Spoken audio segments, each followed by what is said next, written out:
अस्सलाम वालेकुम students, welcome back to my channel. आज जो वीडियो मैं आप लोगों के लिए लेकर आ रही हूँ वो वीडियो जो है, आज की जो वीडियो है वो मैथ की नहीं है बल्कि अकाउंटिंग की है। Cost accounting BSc horns.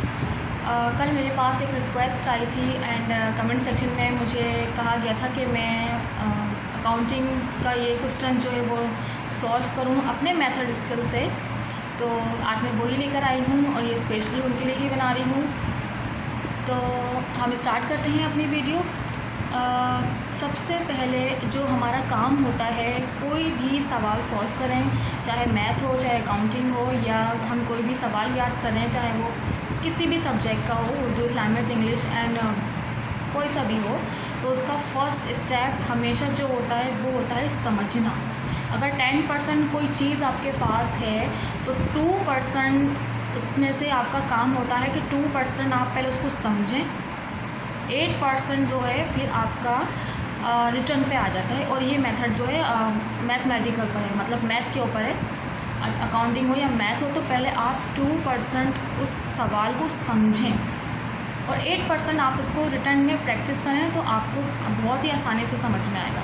First step ही इसका ये है, सवाल को समझना। तो हम पहले सवाल यहाँ पे मैंने लिख के रखा हुआ है, तो हम पहले सवाल को समझेंगे, उसके बाद हम इसको सॉल्व करना स्टार्ट करेंगे। तो यहाँ पे मेरे पास सवाल हैगा, the record of material x. यहाँ पे यानी कि कोई मटेरियल का नाम नहीं दिया हुआ, जस्ट एक्स शो कर दिया गया है। ऑफ इरफान स्टोर शो, यानी कि इरफान के स्टोर का मटेरियल है जो जिसका इन्होंने यहाँ पे शो किया हुआ है। ओके जी, तो यहाँ पे मार्च का जो है वो इन्होंने दिया हुआ है कि सन का है, वो नहीं है, जस्ट मंथ एंड डेट दी हुई है। तो 1 मार्च का है। 1 मार्च का बैलेंस जो है वो है 450 यूनिट, 8 रुपीज़ 20 रुपीज़ .50 पैसा, यानी कि पॉइंट के बाद नंबर्स दिए हुए हैं, तो इसका मतलब है वो पैसे हैं, रुपए नहीं है, पैसे हैं। ठीक है। एंड आगे है हमारा पर यूनिट, यानी कि 450 यूनिट हैं, और तो उसमें से जो एक यूनिट है वो 20 रुपीज़ 50 पैसे का है। उसके बाद हमारे पास नेक्स्ट डेट है 4 तारीख। उसमें जो है इन्होंने इशू किया है 325 यूनिट टू फैक्ट्री। ठीक है, यानी कि फैक्ट्री ने जो है वो 325 यूनिट इशू किया है। मैं जस्ट अभी सवाल पढ़ के समझा रही हूँ, इसके बाद ये और बेटर तरीके से समझ में आएगा जब मैं इसको रिटर्न में लेकर आऊँगी। ठीक है, हमारे पास 5 तारीख को जो है फिर परचेज़ किया गया है, यानी कि ख़रीदा गया है 300 यूनिट, 8 रुपीज़ 22 पर यूनिट, यानी कि 300 यूनिट ख़रीदे गए हैं और एक यूनिट जो है वो 22 रुपये का है। फिर 15 तारीख को जो है दोबारा परचेज़ किया गया है 250 यूनिट्स, 8 रुपीज़ 22.50 पैसा पर यूनिट।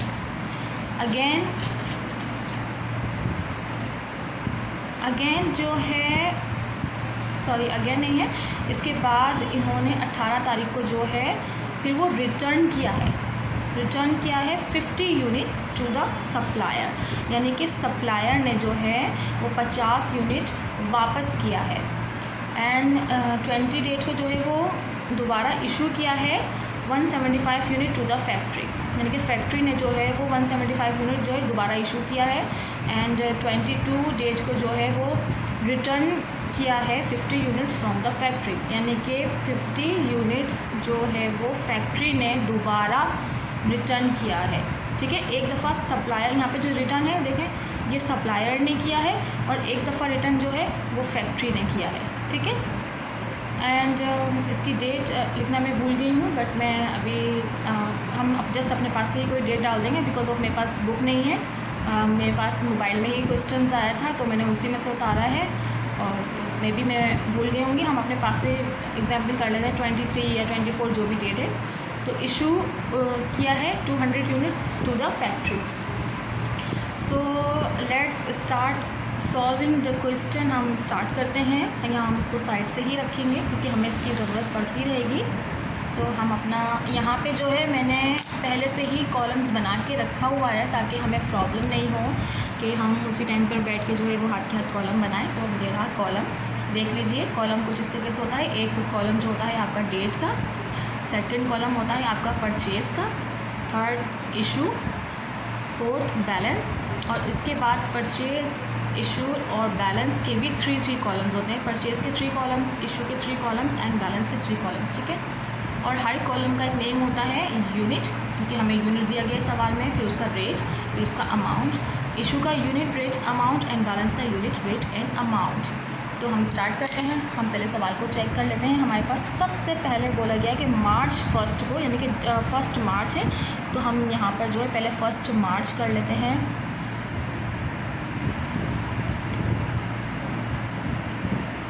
ठीक है, 1 मार्च है, तो 1 मार्च को यहाँ पे क्या है, बैलेंस है।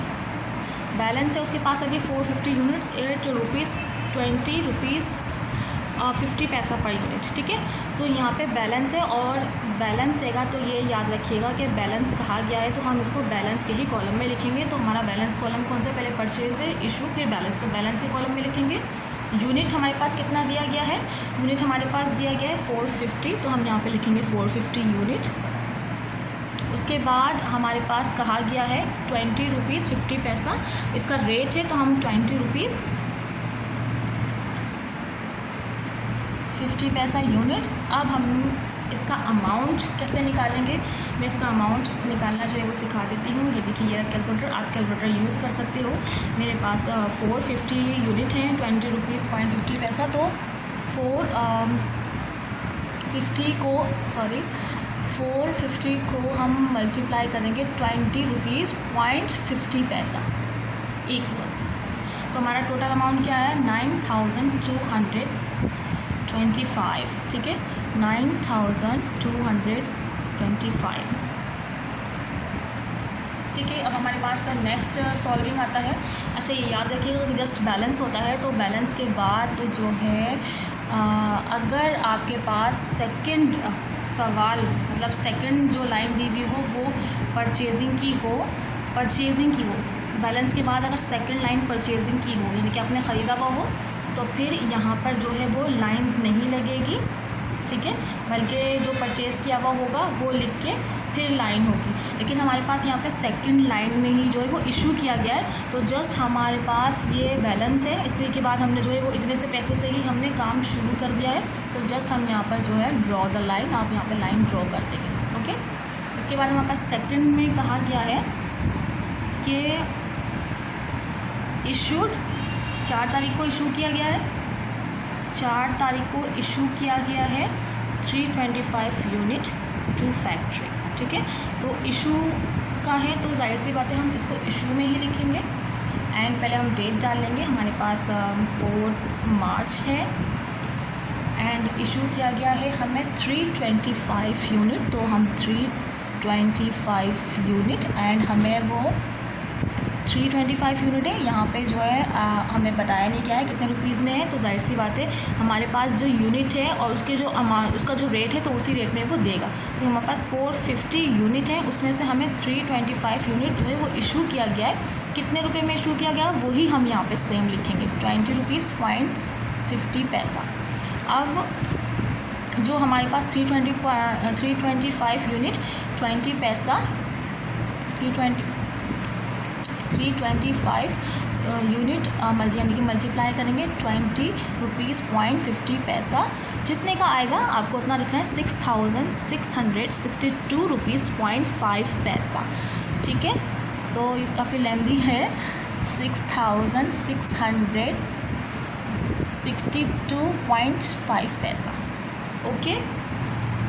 यहाँ पर ये हो गया। अब हमारे पास जो है ये यूनिट था, मतलब ये बैलेंस था, उस बैलेंस में से इसको इशू किया है।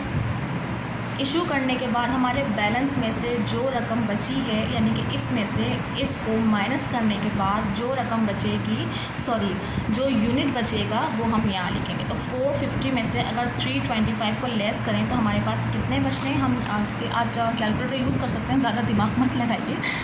450 माइनस एंड 325 माइनस एंड 125, यानी कि हमारे पास जो है वो 125 यूनिट बचे हैं। ऑफ कोर्स हमारे पास रेट जो है सेम रहेगा, रेट चेंज नहीं होगा, 20.550 पैसा। एंड अब यहाँ पे अमाउंट चेंज हो गया, क्योंकि जाहिर सी बात है हमारे पास जब यूनिट चेंज हो गया उस वक्त उस रकम का अमाउंट था, उस वक्त उस यूनिट का अमाउंट था, अब यूनिट कम हो गया तो अमाउंट भी चेंज हो गया वो। तो 125 को जो है वो 125 को जो है हम मल्टीप्लाई करेंगे 20.50 पैसे से। तो देखिए जब मैंने 125 को 20 रुपीज़ 50 पैसे से मल्टीप्लाई किया तो हमारे पास आंसर आया 2562.5 रुपीज़। तो हम यहाँ पे यही लिखेंगे 2562.5 रुपीज़। ओके, अब हम अपना थर्ड देख लेते हैं कि थर्ड में हमारे पास कहा गया है, हमारे पास 5 तारीख को जो है परचेज़ किया गया है। अब हमारे पास परचेजिंग आई है तो हम यहाँ पे जो है वो लिख लेते हैं कि 5 तारीख को जो है हमारे पास परचेजिंग आई है। तो हमारे पास ये रहा ये रहा हमारे पास परचेजिंग कॉलम। तो इसके आगे जो है हम परचेजिंग लिखेंगे तो हमारे पास परचेजिंग है 300 यूनिट, ठीक है। और उसके बाद हमारे पास उसको 22 रुपीज़ में दिया गया है, तो हम 300 को मल्टीप्लाई करेंगे 22 से, हमारे पास क्या अमाउंट निकला 6600, ठीक है।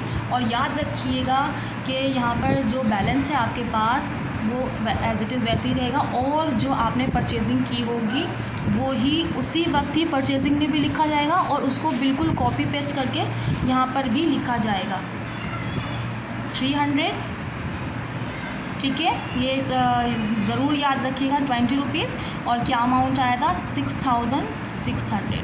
जो परचेजिंग आएगी वही परचेजिंग दोबारा से बैलेंस में कॉपी होकर आएगा एज़ इट इज़ उसके सामने के लिए, या हो सकता है कभी थोड़ा नीचे भी आ जाए, बट लाजमी आएगा। सिर्फ वही चीज़ दोबारा आएगी जो परचेज़ किया हुआ होगा, अदरवाइज़ हम बेचेंगे या कुछ भी करेंगे वो नहीं आएगा। आगे आपको और थोड़ा समझ में आ जाएगा, ठीक है। अब इसके बाद हम देखेंगे क्या दोबारा परचेज़ किया गया है। अगर दोबारा परचेज़ किया हुआ होगा तो हम यहाँ पे लाइन नहीं डालेंगे, ठीक है। और अगर परचेज़ नहीं किया हुआ होगा तो लाइन डाल देंगे। तो हम अपना देखते हैं, यहाँ पे देखिए, यहाँ पे 15 को उसने दोबारा परचेज़ किया है तो 250 यूनिट रुपीज़ 22.50 पैसा। तो जो 15 तारीख को जो है उसने, आप चाहें तो लाइन ड्रॉ करके जो है वो दोबारा भी लिख सकते हैं, लेकिन आपको फिर से दोबारा लिखना पड़ेगा, जिसमें आपको बताती हूँ कैसे। जैसे यहाँ पे 250 यूनिट्स जो है वो उसने दोबारा लिखे हैं 22 रुपीज़ 0.50 पैसा। अब हमें इसको मल्टीप्लाई करना होगा तो 250 यूनिट्स को जो है उसने 22.50 पैसा में लिया है, तो 5625। आप चाहें तो इसको यहाँ पर जैसे ड्रॉ द लाइन, लेकिन आपने परचेजिंग की तो आपको ये सब दोबारा उतारना पड़ेगा। जैसे 125 20.50 2562.5 एज़ इट इज़ मैंने इसको उतारा है। ये भी मैं एज़ इट इज़ ऐसे ही उतार लूँगी इसको कि 300 यूनिट 22 रुपीज़ एंड 6600 एंड अब परचेजिंग जो हमने दोबारा की है वो भी मैं यहाँ पे उतारूँगी 250 22.50 पैसा एंड 5625, ठीक है। जब जितनी बार आप परचेजिंग करते रहेंगे वो परचेजिंग की कीमत, वो समझ रहे हैं आपके परचेजिंग की कीमत जो आएगी ना वो 2 जगह पे लिखी जाएगी, परचेजिंग में भी लिखी जाएगी और बैलेंस में भी लिखी जाएगी, ठीक है। इसके बाद जो है यहाँ पर क्या किया है 18 तारीख को यहाँ पे अब इन्होंने रिटर्न किया है, तो हम यहाँ पे लिख लेते हैं 18 तारीख को इन्होंने रिटर्न किया है। यहाँ पे चीज़ थोड़ी समझने वाली है, प्लीज़ आप थोड़ा समझिएगा कि 18 तारीख को जो है उन्होंने रिटर्न किया है 50 यूनिट टू द सप्लायर। अब यहाँ पे आपको कैसे पता चलेगा, जब सप्लायर कोई चीज़ वापस करेगा, याद रखिएगा कि सप्लायर जब कोई चीज़ वापस करेगा तो वो परचेजिंग में लिखा जाएगा, और अगर परचेजिंग में कोई चीज़ वापस करेगा तो वो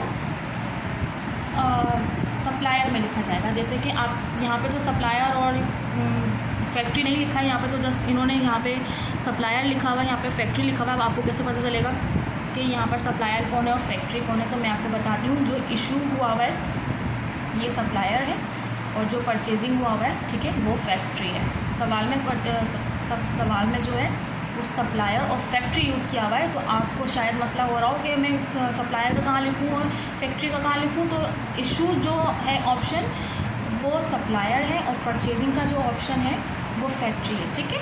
अगर सप्लायर कोई चीज़ वापस करेगा तो वो परचेजिंग में आएगा, और अगर फैक्ट्री कोई सामान वापस करेगा तो वो इशू में आएगा। फॉर एन एग्ज़ाम्पल मैं आपको बहुत ही आसान से एग्जांपल देती हूँ।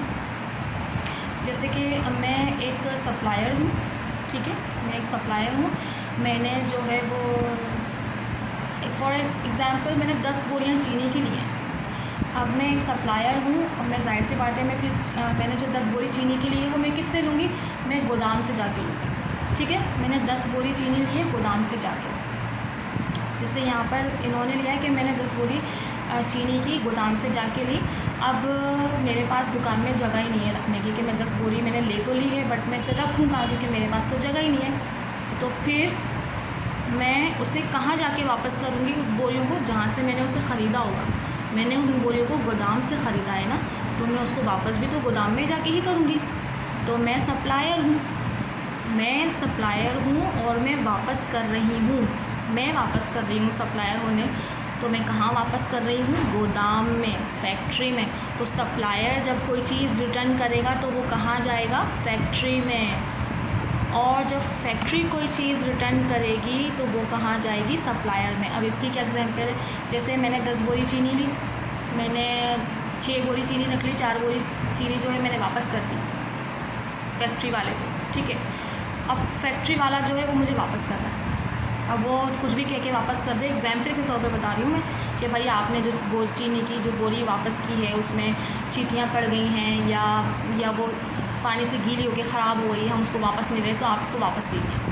तो जो चीज़ मैंने उसको वापस की थी उसने मुझे वापस रिटर्न कर दी, यानी कि जो चीज़ मैंने गोदाम में दी थी उस गोदाम वाले ने दोबारा मुझे दे दी, दोबारा सप्लायर को दे दी। तो जब गोदाम ने रिटर्न किया माल तो किसको रिटर्न किया, सप्लायर को, यानी कि मुझे किया। तो मेरे पास रिटर्न होकर माल आया।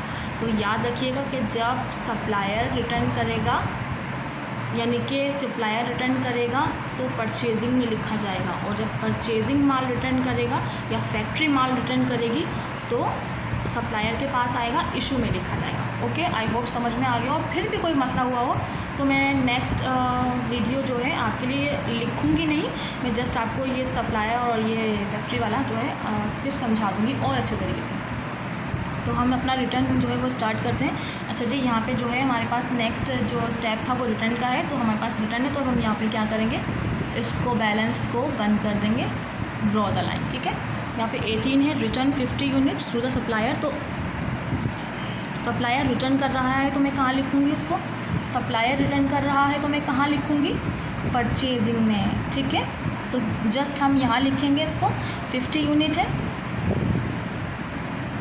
ठीक है, 50 यूनिट है। अब उसने बोला ही नहीं है कि कितने में वापस किया, कितने में वापस नहीं किया, ठीक है।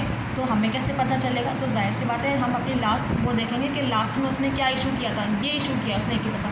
तो जाहिर सी बात है जो उसने वापस किया 325 में से ही तो वापस किया होगा।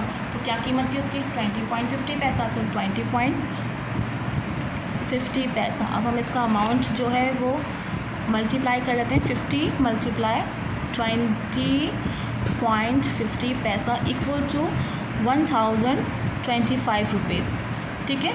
ये जस्ट यहीं लिखा रहेगा, इसको हम कहीं और नहीं लिखेंगे, जस्ट यहीं पर लिखा रहेगा, ठीक है।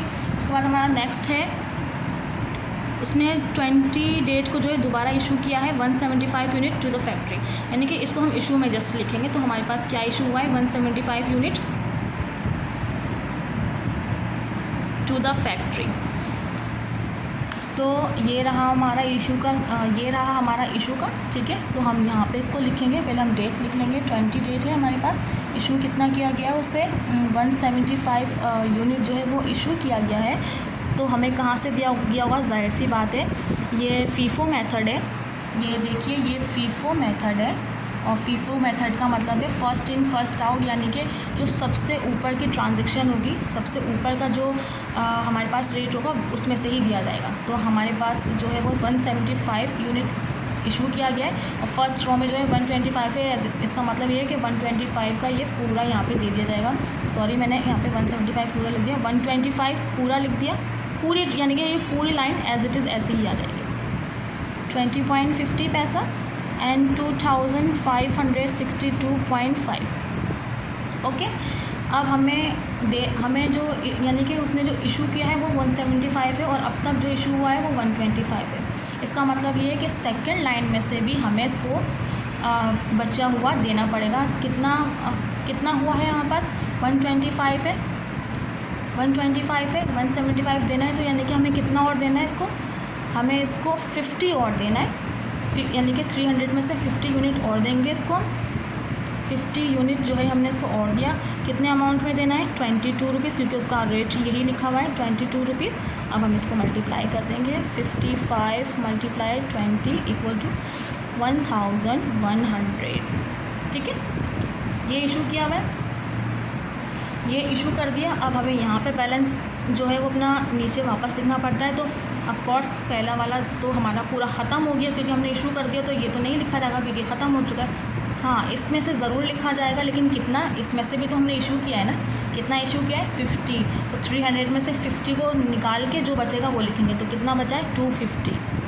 ठीक है, 250 हमारे पास बचा है। कितना? 20 रुपीज़ 50 पैसा। अब हम इसको मल्टीप्लाई कर लेंगे कि 250 रुपीज़ का अगर 20 रुपीज़ 0.50 में कितना पड़ा, तो हमारे पास जो पड़ा है वो है 5125। ठीक है, और नीचे वाला जो है उसमें से हमने कुछ भी यूज़ नहीं किया, तो ये पूरा ऐसे ही आ जाएगा। 250 20.50, सॉरी ऊपर वाला 20 रुपीज़ का है, जस्ट मैंने ज़्यादा लगा दिया, और ये एज इट इज़ ऐसे ही आ गया 5625। ओके, अब हम आगे का देखते हैं कि आगे वाली डेट में क्या कहा गया है। तो आगे वाली डेट में जो है दोबारा से रिटर्न हुआ है, 20 तक हो गया था इशू, अब 22 को जो है दोबारा रिटर्न हुआ है माल, दोबारा माल रिटर्न हुआ है। अब हमें देखना ये है कि रिटर्न कहाँ से हुआ है, सप्लायर ने किया है या फैक्ट्री वाले ने किया है। तो 50 यूनिट फ्रॉम द फैक्ट्री, यानी कि फैक्ट्री वाले ने किया है। और फैक्ट्री वाला इसमें कौन है? फैक्ट्री वाला कौन है? परचेजिंग। जो परचेजिंग है वो फैक्ट्री है। तो जब फैक्ट्री माल वापस करेगी तो किसको करेगी? सप्लायर को करेगी। यानी कि फैक्ट्री ने जो माल वापस किया है वो कहाँ लिखा जाएगा? इशू में लिखा जाएगा। ठीक है, मैंने वही चीनी वाली एग्जाम्पल आप याद रख लीजिएगा और ख़ुद सोच लीजिएगा कि मैं सप्लायर हूँ, मैं किसी को दूंगा तो कहाँ जाएंगे पैसे, और जब वो वापस करेगा तो मुझे वापस करेगा तो कहाँ जाएंगे पैसे। ठीक है, 50 यूनिट है, इशू में आएगा। मैं डेट डाल लेती हूँ 22। 50 यूनिट उसने रिटर्न किए हैं, एंड जाहिर सी बात है उसने जो 50 रुपीज़ जो है वो रिटर्न किएंगे। ठीक है, 50 रुपीज़ जो है वो यूनिट दिया गया है, तो जाहिर सी बात है जो लास्ट हुई होगी उसमें से ही किया होगा। तो कितना था लास्ट हमारा? 22। ठीक है, जो लास्ट सवाल में नहीं बोला गया कि 50 यूनिट जो रिटर्न किया गया वो कितने रुपए में रिटर्न किया गया है। तो जब ये नहीं बताते कि कितने रुपए में रिटर्न किया गया है, क्या अमाउंट था, तो याद रखिएगा कि जो लास्ट में जो इशू होता है उसको समझ लिया जाता है कि इसमें वापस किया। ठीक है, तो यानी कि 50 रुपीज़ जो उसने इशू किया था, 50 यूनिट जो इशू किया था इसने लास्ट में 22 रुपीज़ में, तो वही इसने वापस किया है 22। तो कितना था इसका टोटल? ऊपर ही लिखा हुआ है इसलिए मैं मल्टीप्लाई नहीं कर रही हूँ, ऊपर से देख के लिख दे रही हूँ 1100। यहाँ पर कोई परचेजिंग वगैरह कुछ नहीं हुई है, तो इसको हम बंद कर देंगे। ठीक है, ये ज़रूर प्लीज़ ये ज़रूर कीजिएगा कहाँ पे लाइंस ड्रॉ करनी है, कहाँ नहीं करनी है। ठीक है, इसके बाद हमारे पास लास्ट हैगा, यहाँ पे डेट नहीं है तो मैं 23 लिख देती हूँ। ठीक है, तो 23 को उसने दोबारा इशू किया हुआ है, तो जस्ट 23 को जो है उसने दोबारा इशू किया हुआ है। इशू किया है तो जाहिर सी बात है हम इसको इशू में ही लिखेंगे। एंड 200 यूनिट जो है वो इसने इशू किए हैं। ठीक है, तो हमारे 200 यूनिट इशू किए हैं, तो हमारे पास जो बैलेंस है फर्स्ट इन फर्स्ट आउट, मतलब जो पहले दिया हुआ है, तो इसी में से लेंगे, इसमें से नहीं लेंगे, जस्ट इसमें से लेंगे। 200 क्या है हमारे पास? 250 है, तो इसमें से 200 दे दिया। ठीक है, कितने रुपीज़ में? 20 रुपीज़ में। तो 200 को जब 20 से मल्टीप्लाई करेंगे तो हमारे पास कितना अमाउंट आया? 4000। ठीक है, ये यहाँ तक हमने लिख दिया। 23 को जो इशू किया था 200 यूनिट 20 रुपीज़ में, तो जब इसका अमाउंट पूरा किया तो 4000 अमाउंट बना।